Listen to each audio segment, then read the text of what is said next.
కూడా ఒక ప్రత్యేక ఒక చట్టాన్ని ఇకపై ఒకవేళ మైనారిటీ సోదరుల కోసం ఇప్పటిదాకా కొంతమంది పెద్దలు సలహా సూచనలు ఇచ్చారు, కూడా కొంతమంది వారి వారి యొక్క సలహా సూచనలు ఇక్కడ తెలియజేసినారు. దానికి నేను అన్ని కూడా భావిస్తా ఉన్నా, నేను కూడా విన్నాను.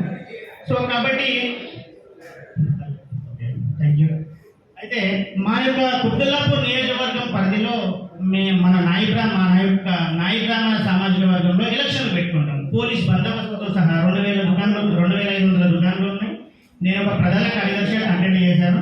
ఒక 500 ఓట్ల మెజారిటీలో గెలిచాను. అక్కడ నేను చీఫ్ సెక్రటరీ, మన అధ్యక్షుడు గడెల వెంకటేశ్వర్లు. సో నేను ఏమంటా ఉన్నా అంటే మీరు చెప్తున్నా కదా, ఒక శక్తితో పనిచేస్తున్న వ్యక్తి మీరు కాబట్టి మాకు ఇతర కులస్తులు రావద్దు అని కాకపోయినా కానీ మినిమం ఒక సామాజిక దూరం అనేది మా తాత ముత్తాతల నుంచే ఉంది. ఒక 300 ఫీట్ల డిస్టెన్స్ ప్రకారంగా అది పెట్టుకోవాలన్నట్టు నేను 2004లో నేను నాయబ్రాహ్మణ కులంలో పనిచేస్తా ఉన్నాను. సో మరి ఒక 300 ఫీట్ల దూరంలో అయినా